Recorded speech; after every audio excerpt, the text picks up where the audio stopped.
ہمارے رسول صلی اللہ علیہ وسلم کا جو نام ہے وہ محمد اور احمد دونوں قرآن میں آیا ہوا، دونوں قرآن میں آیا ہوا ہے،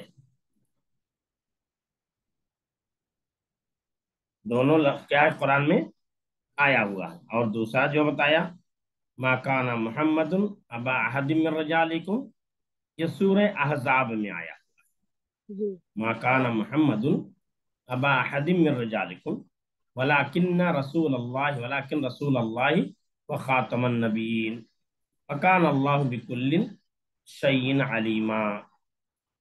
تو یہاں بتایا گیا کہ محمد صلی اللہ علیہ وسلم جو ہے، محمد صلی اللہ علیہ وسلم جو ہے مردوں میں سے کسی کے باپ نہیں ہیں، بلکہ وہ اللہ کے رسول ہیں اور نبیوں کے خاتم ہیں۔ وکان اللہ بکل شیء علیما، اور اللہ ہر چیز کا جاننے والا، ہر چیز کا جاننے والا۔ تو لفظ محمد گویا کہ قرآن میں 2 مرتبہ آیا ہوا ہے، اور لفظ احمد قرآن میں ایک جگہ آیا ہوا ہے۔ لفظ محمد جو ہے قرآن میں 2 جگہ آیا ہوا ہے، اور لفظ احمد صلی اللہ علیہ وسلم قرآن میں ایک جگہ آیا ہوا ہے۔ اسی طرح تھا ہمارے دیش مانے دیش کی میننگ کیا ہوتی ہے اردو میں یا انگلش میں؟ ملک، ملک، کنٹری۔ ملک، کنٹری جس کو بولتے ہیں۔ تو ہمارے دیش سے دور، بہت دور۔ اسی طرح ہم نے بتایا تھا عرب کا معنی کیا ہے، عرب کا معنی بتایا تھا ایسی میں نے نا؟ جی ہاں، ہیں؟ ایسی زمین جہاں پر سرسبز و شاداب نہ ہو، بیابان، چٹیل میدان، بنجر جگہ، بنجر ہے نا؟ زمین جی۔ یہ لفظ عرب، عرب کا معنی تھا، لفظ عرب کا معنی تھا کہ کہ وہ جہاں پر زرخیز زمین نہ ہو چٹیل اور میدان، بیابان۔ میدان، یا اسی طرح ایک لفظ جو ڈیزرٹ۔ آیا مکہ، مکہ زائل کر دینا، نکال پھینکنا، دور کرنا۔ مکہ کیا ہے؟ زائل کر دینا، نکال پھینکنا، دور کرنا۔ یہ مکہ کا معنی ڈکشنری میں بیان کیا گیا ہے، مکہ کے معنی ڈکشنری میں بیان کیے گئے۔ دوسری چیز یہ ہے، یہاں ہمیں بتایا گیا کہ ہمارے رسول صلی اللہ علیہ وسلم کے ابا کا نام کیا تھا۔ تو ہمارے رسول صلی اللہ علیہ وسلم کے ابا کا نام عبداللہ تھا، ہمارے رسول صلی اللہ علیہ وسلم کے ابا کا نام عبداللہ تھا، جو آپ کی پیدائش سے پہلے ہی انتقال کر گئے، آپ کی پیدائش سے پہلے ہی انتقال کر گئے تھے۔ آپ کی پیدائش سے پہلے ہی انتقال کر گئے تھے، گویا کہ ہمارے رسول صلی اللہ علیہ وسلم یتیمی کی حالت میں پیدا ہوئے، ہے نا؟ جی یتیمی کی حالت میں، کیونکہ جس کا باپ جو ہے بچپن میں مر جائے اس کو یتیم کہتے ہیں، جی تو یتیم کہتے ہیں۔ ہمارے رسول صلی اللہ علیہ وسلم یتیمی کی حالت میں پیدا ہوئی، اس لیے اللہ تعالیٰ نے سورہ انشراح میں فرمایا، کیا فرمایا؟ سورۃ الضحیٰ میں آپ سے نے وَوَضَعْنَا عَنْكَ وِزْرَكَ الَّذِي أَنْقَضَ ظَهْرَكَ وَرَفَعْنَا لَكَ ذِكْرَكَ۔ نہیں، یہاں نہیں ہے، سورۃ اسی میں۔ الضحیٰ میں ہے کہ سورۃ الضحیٰ میں ہاں والضحیٰ ہاں، واللیل جو اذا بتایا سجی۔ کہ علم یجد کا یتیمن فآوا، جی جی کہ علم یجد کا کہ اس نے آپ کو یتیم پایا، کیا یتیم نہیں پایا تو اس نے آپ کو پناہ دیا؟ علم یجد کا یتیمن فآوا، کہ اللہ نے تمہیں کیا یتیم کی حالت میں نہیں پایا تو اس نے تمہیں کیا کیا؟ پناہ دیا۔ تو اللہ تبارک و تعالیٰ نے وہاں بتلایا کہ آپ کو یتیم کی حالت میں پایا، لیکن یتیم کی حالت میں پا کر کے اللہ نے آپ کو پناہ دیا، آپ کی دیکھ ریکھ کی، آپ کی تربیت کی، آپ کی تعلیم کا بندوبست کیا۔ تو ہمارے رسول صلی اللہ علیہ وسلم یتیم کی حالت میں ضرور پیدا ہوئے، لیکن اللہ کی جانب سے خصوصی طور پر آپ کی تربیت پر توجہ دی گئی اور دھیان دیا گیا۔ یہی وجہ ہے ہمارے رسول صلی اللہ علیہ وسلم جب پیدا ہوئے اور عرب کے رواج کے مطابق کہ وہاں کی عورتیں جو ہوتی تھیں دیہاتی عورتوں کو دے دیتے تھیں اپنے بچوں کو دودھ پلانے کے لیے، اس غرض سے کہ دیہات کی آب و ہوا بھی صاف ستھری ہوتی ہے، وہاں کی غذا بھی صاف ستھری ہوتی ہے، تب بچوں کے پروان چڑھنے میں آسانی ہوتی ہے، اب بچے صحت بخش ہوتے ہیں۔ اسی لیے اس کے مطابق ہمارے رسول صلی اللہ علیہ وسلم کو بھی کے لیے بھی اللہ تعالیٰ نے کیا کیا؟ بندوبست کیا۔ تو آپ صلی اللہ علیہ وسلم کی جس نے پرورش کی وہ کون تھی؟ دائی حلیمہ سعدیہ، دائی حلیمہ سعدیہ جو نبی کریم صلی اللہ علیہ وسلم کی رضائی ماں تھی۔ انہوں نے اللہ کے رسول صلی اللہ علیہ وسلم کی مدینہ لے جا کر کیا کی؟ پرورش کی۔ تو ہمارے رسول صلی اللہ علیہ وسلم کے ابا کا نام عبداللہ تھا، اماں کا نام آمینہ تھا، اماں کا نام آمینہ تھا، اور اماں کا بھی انتقال آپ صلی اللہ علیہ وسلم ابھی چند ہی سال کے تھے کہ اماں کا بھی کیا ہو گیا؟ انتقال ہو گیا۔ آپ صلی اللہ علیہ وسلم کی پرورش اس کے بعد کس نے کی؟ دادا نے پرورش کی، جن کا نام کیا تھا؟ عبد المطلب تھا۔ پھر دادا بھی چند سالوں کے بعد وفات پا گئے، پھر آپ کی پرورش کس نے کی؟ ابو طالب چچا نے، آپ کے چچا ابو طالب، ہمارے رسول صلی اللہ علیہ وسلم کے چچا ابو طالب جو تھے اور ہمارے رسول صلی اللہ علیہ وسلم کے والد عبداللہ جو تھے، ان دونوں کی ماں ایک تھی۔ ان دونوں کی ماں کیا تھی؟ ایک تھی۔ ویسے تو عبد المطلب کے کئی بیٹے تھے لیکن کئی ماؤں سے تھے، دوسری ماؤں سے تھے، لیکن عبداللہ اور ابو طالب جو تھے یہ دونوں ایک ہی ماں سے تھے، ایک ہی ماں سے تھے۔ تو ہمارے رسول صلی اللہ علیہ وسلم کی دادا کے انتقال کے بعد پرورش کس نے کی؟ ابو طالب نے کی، اور ابو طالب نے حضور صلی اللہ علیہ وسلم کی پرورش ہی نہیں کی بلکہ انہوں نے آپ کا دیکھ ریکھ آپ کے اپنے بچوں سے بھی زیادہ کیا، انہوں نے آپ کا دیکھ ریکھ اپنے بچوں سے بھی زیادہ کیا۔ یہی وجہ ہے کہ آپ اپنے پاس سلاتے تھے، کہیں جاتے آتے تھے تو ساتھ میں لے کر کے جاتے تھے، حتیٰ کہ سفر میں بھی جاتے تھے تو آپ کو ساتھ لے لیا کرتے تھے۔ تو یہ ابو طالب نے زمانے اسلام سے پہلے بھی آپ صلی اللہ علیہ وسلم کی دیکھ ریکھ کی اور زمانے اسلام میں بھی آپ کی دیکھ ریکھ کی۔ الگ بات ہے کہ اسلام نہیں لائے، اللہ نے ان کے مقدر میں اسلام نہیں لکھا تھا، اسلام نہیں لائے، لیکن زمانے اسلام میں بھی مدد کی۔ وجہ ہے کہ جب مکہ والوں نے سازشی پلان کیا اور آ کر کے ابو طالب سے کہا ہم چاہتے ہیں کہ تم اپنے بھتیجے کو ہمارے حوالے کر دو اور ہم میں سے جس کے بیٹے کو چاہو تم لے لو، ہم اس کی پرورش کریں گے، آپ اس کی پرورش کر لو۔ تو ابو طالب نے کہا یہ تم ہمارے بیٹے کو لے جاؤ، ہمارے بھتیجے کو لے جاؤ، مار ڈالو اور میں دوسرے کے بیٹے کی پرورش کروں، یہ کیسے ہو سکتا ہے؟ یہ کیسے ہو سکتا ہے؟ انہوں نے بات نہیں مانی۔ اسی طرح جب مکہ والے ابو طالب کے پاس آئے اور کہا کہ اپنے بھتیجے کو روک دو دعوت دین دینے سے، اسلام کی تبلیغ کرنے سے، تو اللہ کے رسول صلی اللہ علیہ وسلم جب شام کے وقت آئے ابو طالب نے ان سے ذکر کیا تو اللہ کے رسول صلی اللہ علیہ وسلم نے اپنے چچا سے کہا کہ چچا جان اگر یہ لوگ میرے ایک ہاتھ میں چاند دوسرے ہاتھ میں سورج بھی لا کر کے رکھ دیں تو بھی ہم اپنی دعوت سے باز نہیں آ سکتا۔ تب ابو طالب نے کہا کہ بھتیجے جاؤ، جو تمہیں کرنا ہے کرو، آج کے بعد تمہارا کوئی بال بیکا نہیں کر سکتا۔ یہی وجہ کہ ابو طالب جب تک زندہ رہے کسی میں ہمت نہیں تھی کہ حضور صلی اللہ علیہ وسلم کو تکلیف پہنچا دیں یا آپ صلی اللہ علیہ وسلم کو ستائیں۔ تو یہ چچا جو تھے ابو طالب انہوں نے بڑا خیال رکھا. یہی وجہ ہے کہ ان کو قیامت میں جہنم میں سب سے زیادہ ہلکا عذاب ہوگا.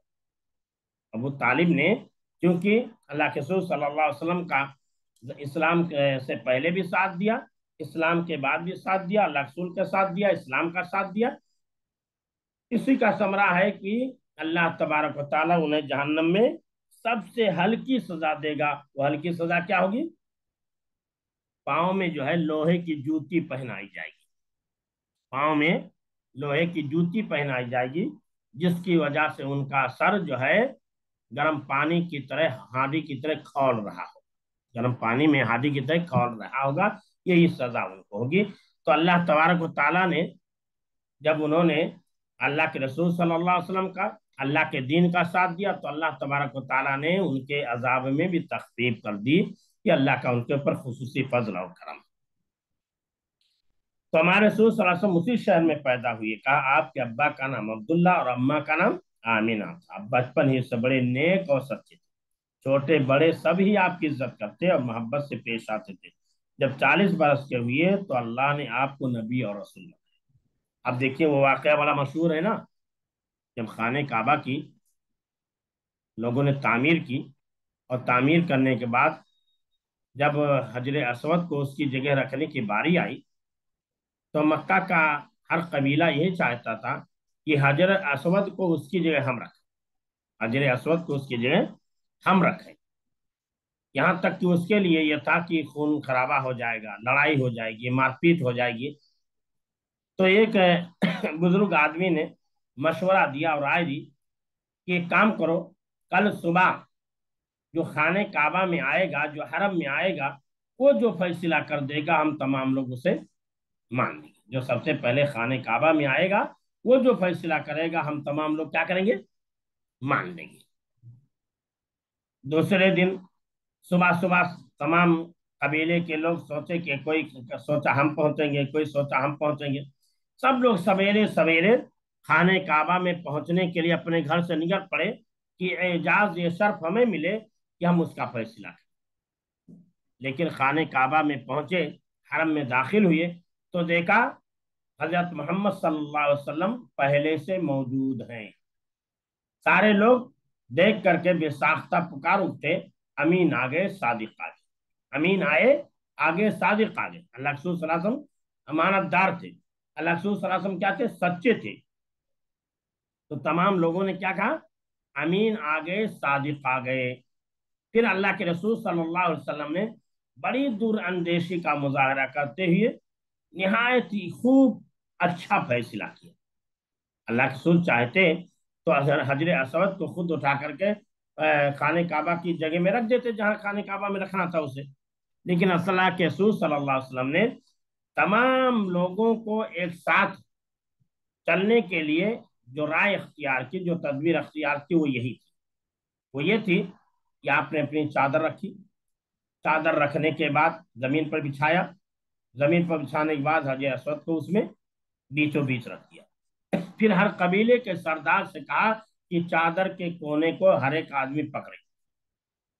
قبیلے کے تمام لوگوں نے, سرداروں نے کیا ہے, چادر پکڑی, خانہ کعبہ کی دیوار تک لگی, خانہ کعبہ کی دیوار تک لے گئے. پھر اللہ کے رسول صلی اللہ علیہ وسلم نے اس حجر اسود کو, اس پتھر کو اٹھا کر کے کیا کیا؟ خانہ کعبہ میں اس جگہ رکھ دیا جہاں اسے رکھا جانا.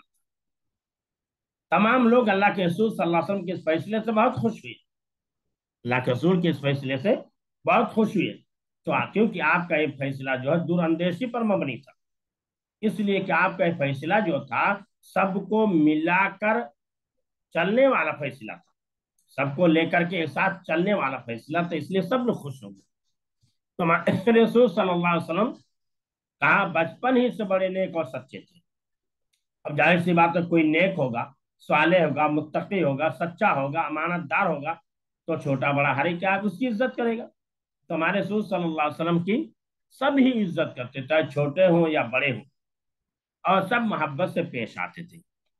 پھر اللہ تبارک و تعالیٰ نے جب آپ پختگی کی عمر کو پہنچ گئے, اس عمر کو پہنچ گئے جس عمر میں پہنچنے کے بعد انسان جو ہے بڑی دانشمندی سے کام لیتا ہے، بڑی سوجھ بوجھ سے کام لیتا ہے، جہاں جذبات کام نہیں کرتے ہیں، جہاں غصہ آدمی نہیں ہوتا ہے، جہاں سے متانت اور سنجیدگی کی شروعات ہوتی ہے، جہاں سے متانت اور سنجیدگی کی شروعات ہوتی ہے، اس عمر تک جب پہنچے تو اللہ کے رسول اللہ تبارک و تعالیٰ نے آپ کو نبی اور رسول بنایا۔ اور نبی اور رسول کیسے بنایا؟ آپ نے پڑھا بھی ہوگا، سنا ہوگا کہ آپ غار ہرا میں چلے جایا کرتے تھے، خدیجہ رضی اللہ تعالیٰ عنہ کبھی کبھار وہ کھانا پہنچا دیا کرتی تھی، کبھی غلام پہنچا دیا کرتا تھا، اور پھر آپ کبھی کبھار آ جایا کرتے تھے، اپنے کھانا لے کے چلے جاتے تھے۔ جس طرح سمجھ میں آتا تھا اس غار ہرا میں جا کر کے اللہ کی عبادت کیا کرتے تھے، اللہ کی عبادت کیا کرتے تھے۔ ایک دن اسی غار میں بیٹھے ہوئے تھے، عبادت میں مشغول تھے کہ فرشتہ آ گیا، فرشتے نے آ کر کے دبا لیا اور کہا اقرا یا محمد، اور کہا اے محمد پڑھیے، اے محمد پڑھیے صلی اللہ علیہ وسلم۔ آپ نے کہا ما انا بقاری، میں پڑھا ہوا ہوں نہیں، مجھے پڑھنا نہیں آتا۔ پھر فرشتے نے آپ کو پکڑا اور دبایا اور کہا اقرا یا محمد، پھر آپ نے کہا ما انا بقاری، مجھے پڑھنا نہیں آتا۔ تیسری مرتبہ اور زور سے دبایا، اللہ کے رسول صلی اللہ علیہ وسلم کے اتنی زور سے دبایا کہ جیسے لگ رہا جان نکل جائے گی۔ پھر پڑھا اقرا بسم ربک الذی خلق، خلق الانسان من علق، اقرا وربک الاکرم الذی علم بالقلم، علم الانسان ما لم يعلم۔ یہ 5 آیتیں اس نے پڑھائی، ہمارے رسول صلی اللہ علیہ وسلم کو یہ 5 آیتیں اس نے پڑھائی، اور اسی دن سے آپ عام انسان نہیں رہے بلکہ اللہ کے رسول بن گئے۔ ابھی تک آپ عام انسان تھے، ابھی تک آپ کیا ہے؟ عام انسان تھے، لیکن اب آپ عام انسان نہیں رہے، اب کیا بن گئے؟ نبی اور رسول بن گئے۔ اب آپ نبی اور رسول بن گئے، اور یہیں سے پھر آپ نے کیا کیا؟ اپنی دعوت کا آغاز کیا، دعوت کی شروعات کی، اور پھر جو واقعات بہت سارے پیش آئے وہ آپ نے پڑھا ہوگا۔ تو یہ کہا جب 40 برس کے ہوئے تو اللہ نے آپ کو نبی اور رسول بنا، تو آپ پختگی کی عمر تک پہنچ گئے، سن شعور کی عمر تک پہنچ گئے، اس عمر تک پہنچ گئے جہاں انسان متانت و سنجیدگی کے ساتھ سوچتا ہے، غور و فکر کے ساتھ کام لیتا ہے، جذبات سے کام نہیں لیتا، غصہ نہیں ہوتا، یا بہت زیادہ کڑک بھڑک نہیں کرتا، بلکہ کوئی بھی کام کرنا ہوتا ہے، کوئی بھی فیصلہ کرنا ہوتا ہے، نہایت ہی غور و فکر کے بات کرتا ہے۔ کیونکہ ایک نبی کے لیے ان صفات سے متصف ہونا ضروری ہوتا ہے۔ اسی لیے آپ دیکھیں گے تقریباً تمام انبیاء کرام کو اللہ تعالیٰ نے 40 سال کی عمر کے تک پہنچنے کے بعد ہی نبی بنایا ہے، اللہ کی چند انبیاء کرام ہیں جن کو اللہ تعالیٰ نے بچپن ہی میں نبی بنا دیا، ابھی ماں کی گود میں ہے تبھی نبی بنا دیا، جیسے یحییٰ علیہ السلام یحییٰ علیہ السلام ہے، اور یحییٰ علیہ السلام تو یہ ایک ایسا نام ہے جو اس سے پہلے کسی کا نام ہی نہیں تھا، وَلَمْ نَجْعَلْ لَهُ سَمِيًّا، ہم نے یہ نام کسی کا رکھا ہی نہیں تھا، اللہ نے قرآن میں۔ تو یحییٰ علیہ السلام ہے، ایسے عیسیٰ علیہ السلام ہے، عیسیٰ علیہ السلام کو اللہ تعالیٰ نے ماں کی گود میں تھے تبھی نبی بنا دیا، ماں کی گود میں تبھی نبی بنا دیا۔ اور عمومی طور پر آپ دیکھیں گے تقریباً تمام لوگوں کو پختگی کے عمر تک پہنچنے کے بعد نبی بنایا گیا۔ تو ہمارے رسول صلی اللہ علیہ وسلم کو بھی جب آپ 40 برس کے ہوئے تو آپ کو نبی بنایا گیا۔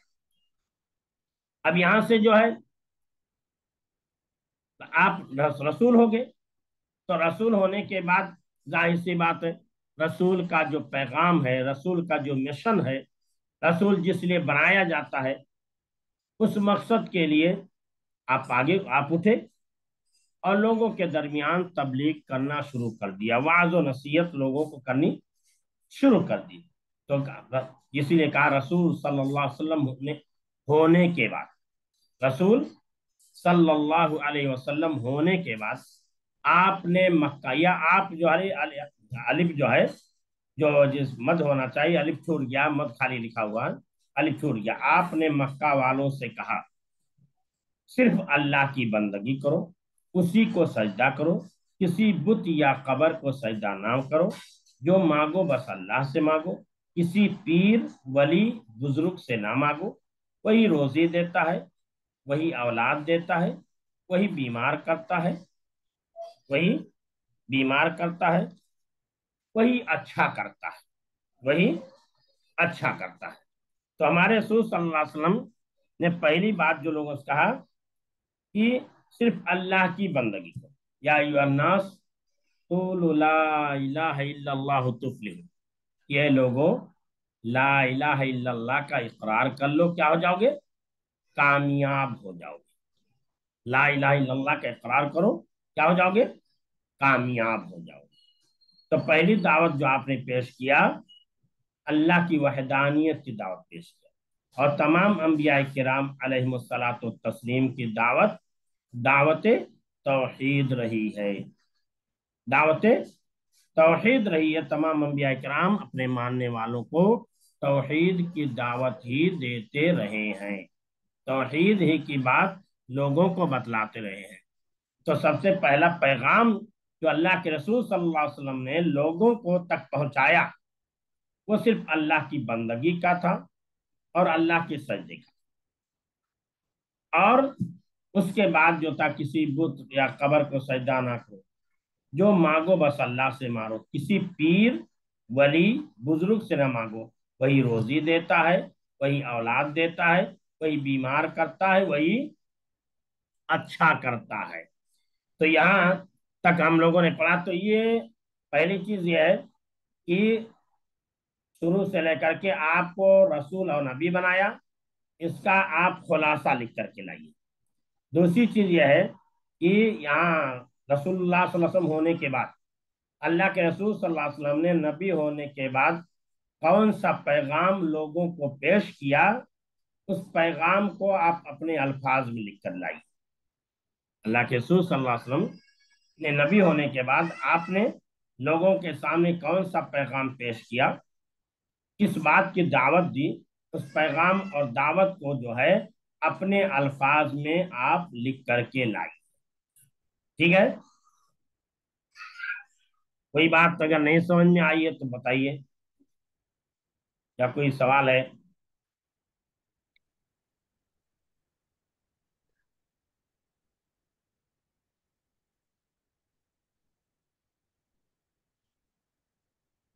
ٹھیک ہے، چلیے، تو کل انشاءاللہ آپ لوگ لکھ کر کے بھیجیے ہمارے پرسنل پہ آپ لوگ کیا کیجیے۔